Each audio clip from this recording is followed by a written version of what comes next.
नमस्कार दोस्तों, बहुत बहुत स्वागत है आप सभी का आपके अपने इस YouTube चैनल विधिटेरिया में। दोस्तों मैं हूं एडवोकेट मंजीत त्रिपाठी। दोस्तों आज के इस वीडियो में हम लोग बात करेंगे कि लोन कितने रुपए में सेटलमेंट हो सकता है। यानी कोई भी लोन अगर आपने लिया है, चाहे सिक्योर्ड हो चाहे अनसिक्योर्ड हो, वो कितने अमाउंट में सेटल होता है। आप लोगों का सबसे ज्यादा प्रश्न यही होता है। बहुत सारे लोग हैं जिन्होंने अपने लोन में डिफॉल्ट कर दिया है, चाहे वो सिक्योर्ड हो चाहे वो अनसिक्योर्ड हो, और उनके मन में एक यही प्रश्न चलता है कि हमारा मिनिमम कितने अमाउंट में सेटल हो सकता है। मिनिमम सेटलमेंट का मतलब ये होता है कि आपको अधिकतम फायदा, तो कम से कम कितने में सेटल हो सकता है।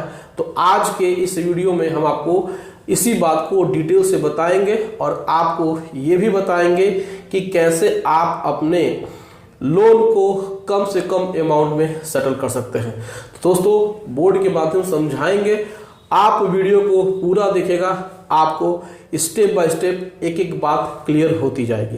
तो चलिए दोस्तों शुरू करते हैं आज का ये टॉपिक। तो यहाँ पे लिखा हुआ है लोन कितने रुपए में सेटल होगा। Minimum loan settlement amount, secured loan versus unsecured loan. दोस्तों देखिए, जैसे कि आप सभी को पता है कि लोन दो प्रकार के होते हैं, एक होता है सिक्योर और दूसरा होता है अनसिक्योर। सिक्योर लोन में आपको एक प्रॉपर्टी बैंक को देना होता है सिक्योरिटी के लिए। सिक्योर लोन में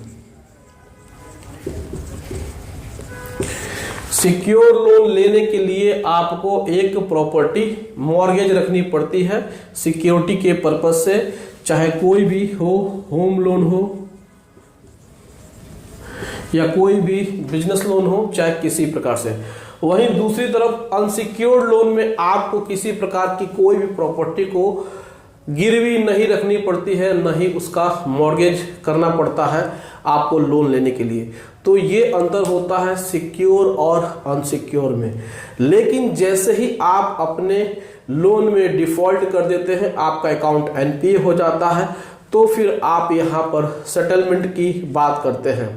तो यहाँ पर जो सेटलमेंट का राइट होता है, यहाँ पे right of settlement, right of settlement किसका होता है, बैंक का या बोरोवर का?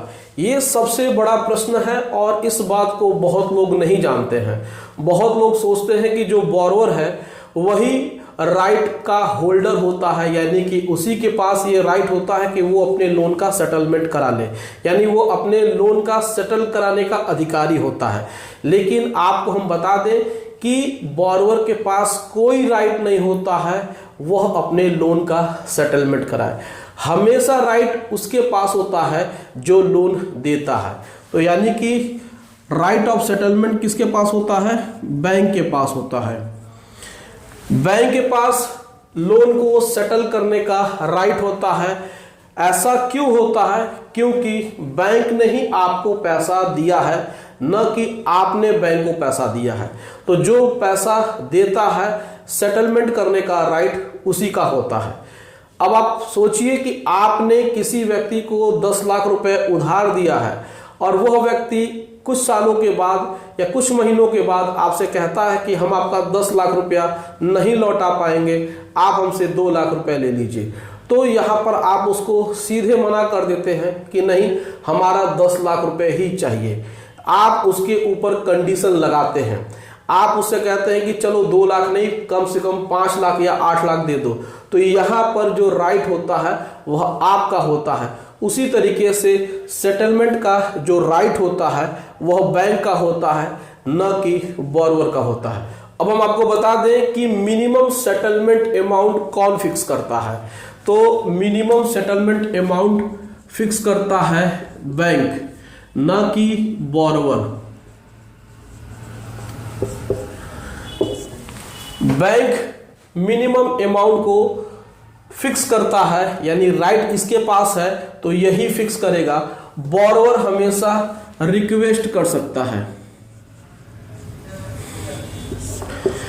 बैंक से रिक्वेस्ट करेगा बोरोवर कि हमारे पास इतना पैसा नहीं है, आप हमें एक मिनिमम सेटलमेंट अमाउंट बताइए ताकि हम अपने लोन का सेटलमेंट कर सकें। अगर बोरोवर के पास राइट होता तो वो 10% या फिर 5% पे ही सेटलमेंट करने के लिए रेडी होता। देखिए ये बात सही है, इसमें आपको बुरा नहीं मानना चाहिए। अगर बैंक के पास राइट ना होकर के बोरोवर के पास राइट होता तो हर व्यक्ति सोचता कि हम अपने लोन का कम से कम पैसा दे करके अपना लोन सेटल करा लें। तो मिनिमम लोन अमाउंट को सेटल करने का जो राइट होता है वो बैंक के पास होता है, न कि बोरोवर के पास होता है। तो बहुत सारे लोग यही प्रश्न पूछते हैं कि सर हमारा 5 लाख रुपए का लोन है, ये कितने में सेटल होगा? तो ये जो प्रश्न है ये बैंक के ऊपर डिपेंड करता है कि वो 5 लाख रुपए को 1 लाख में सेटल करना है या 2.5 लाख में सेटल करना है या पूरा का पूरा 5 लाख रुपए लेना है। तो पूरा ओवरऑल कहने का मतलब यही होता है कि जो पैसा देता है वही डिसाइड करता है कि कितना सेटलमेंट अमाउंट होगा। अब यहां पर आपका secured loan versus unsecured loan. Secured loan में क्या होता है कि जब आप एक प्रॉपर्टी सिक्योरिटी में देते हैं, कोई भी प्रॉपर्टी आप देते हैं, तो बैंक सबसे पहले तो इस प्रॉपर्टी को सेल आउट करने की कोशिश करता है। तो जितना उसका पैसा निकलता है वो आपकी प्रॉपर्टी को सेल कर लेता है और उसके बाद फिर वो सेटलमेंट की बात करता है। लेकिन कभी कभी इसमें भी सेटलमेंट होता है, इसमें आपको डरने की जरूरत नहीं है। लेकिन जो आपके मन में होता है कि कितने में और कौन डिसाइड करता है, तो ये हमेशा बैंक के ऊपर डिपेंड करता है कि वह आपके 5 लाख रुपए के लोन को 1 लाख में या 10 लाख रुपए के लोन को 4 लाख में सेटल करे। तो मिनिमम लोन सेटलमेंट अमाउंट को तय करने का जो अधिकारी होता है, जिसके पास राइट होता है, वह बैंक होता है, न कि बोरोवर। कर्जदार हमेशा अपने लोन में रिक्वेस्ट करता है। अब हम आपको बताते हैं कि आपका लोन अगर ज्यादा है या फिर कोई भी लोन है तो उसमें आप मिनिमम अमाउंट में कैसे सेटल करा सकते हैं। इस प्रक्रिया को भी आपको समझना होगा, यहां भी एक रास्ता है। अब हम आपको बताते हैं कि आपका लोन मिनिमम अमाउंट में कैसे सेटल होगा। इसको बहुत ही ध्यान से समझने की कोशिश करिए। यहीं पे बहुत सारे लोग फेल हो जाते हैं, बहुत सारे लोग गड़बड़ी कर देते हैं, गलतियां करते हैं और उनका लोन कम अमाउंट में सेटल नहीं होता है। तो बोरोवर को 4 काम करने हैं। वो 4 काम क्या क्या है? पहला जो काम है, do not offer to bank. Bank को कभी भी ऑफर नहीं किया जाता है। मान के चलिए कि आपका 10 लाख रुपए का लोन है और आप इनको 2 लाख का ऑफर कर रहे हैं। आप अपने 10 लाख के लोन को 2 लाख रुपए बैंक को देने की बात करते हैं, तो यहीं पे आपकी सबसे बड़ी गलती होती है। आप अपने लोन में जब भी सेटलमेंट के लिए बैंक के रीजनल मैनेजर से बात करें तो कभी भी अमाउंट को मत बताइए, ऑफर मत करिए। जब आप ऑफर कर देंगे तो बैंक समझेगा कि आपके पास उतना पैसा है। मान के चलिए कि आपने कह दिया कि हमारा 10 लाख रुपए का लोन है, हम 2 लाख रुपए दे सकते हैं, तो बैंक समझेगा कि आपके पास 2 लाख रुपए हैं, 2 लाख रुपए की व्यवस्था है, आप उस 2 लाख रुपए के अलावा भी पैसा दे सकते हैं।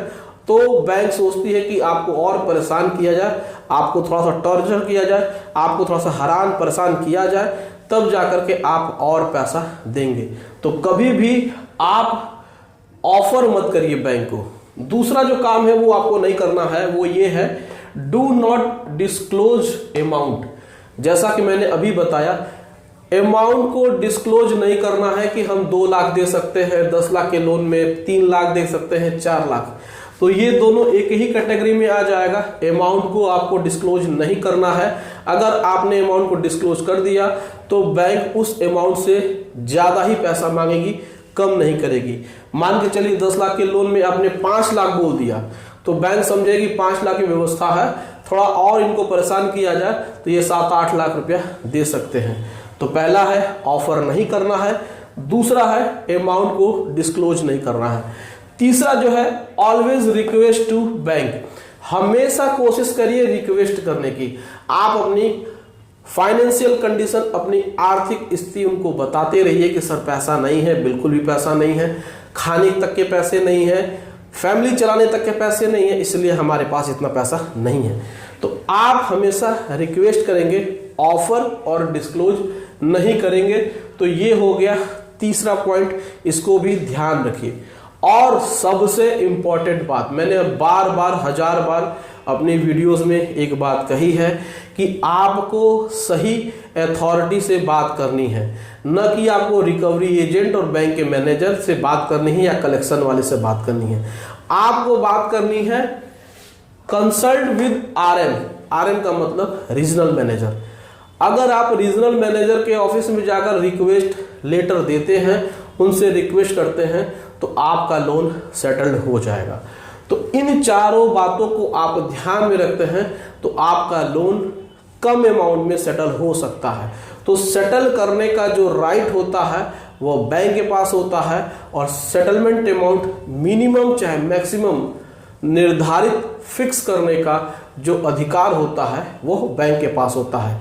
तो आप लोग का जो ये प्रश्न था कि सर हमारा लोन कितने में सेटल हो जाएगा, तो उस पर ये हमारा वीडियो है। आप इस बात को बहुत ही ध्यान से समझने की कोशिश करिए जो हमने आपको बताया। अगर आपने इन बातों को फॉलो किया तो मान के चलिए कि आपका लोन आसानी से, बहुत ही सरल तरीके से, कम अमाउंट में सेटल हो जाएगा। तो दोस्तों, ये वीडियो आपको कैसी लगी आप हमें कमेंट करके जरूर बताइए। वीडियो अच्छी लगी हो वीडियो को लाइक करिए, इसे अपने दोस्तों और रिश्तेदारों में शेयर कर दीजिएगा, और हमारे चैनल को सब्सक्राइब करके हमें सपोर्ट जरूर प्रदान करिएगा। दोस्तों, मिलते हैं अगली वीडियो में एक नए टॉपिक के साथ। तब तक आप अपना और अपने पूरे परिवार का ध्यान जरूर रखिए। Thank you so much. जय हिंद दोस्तों।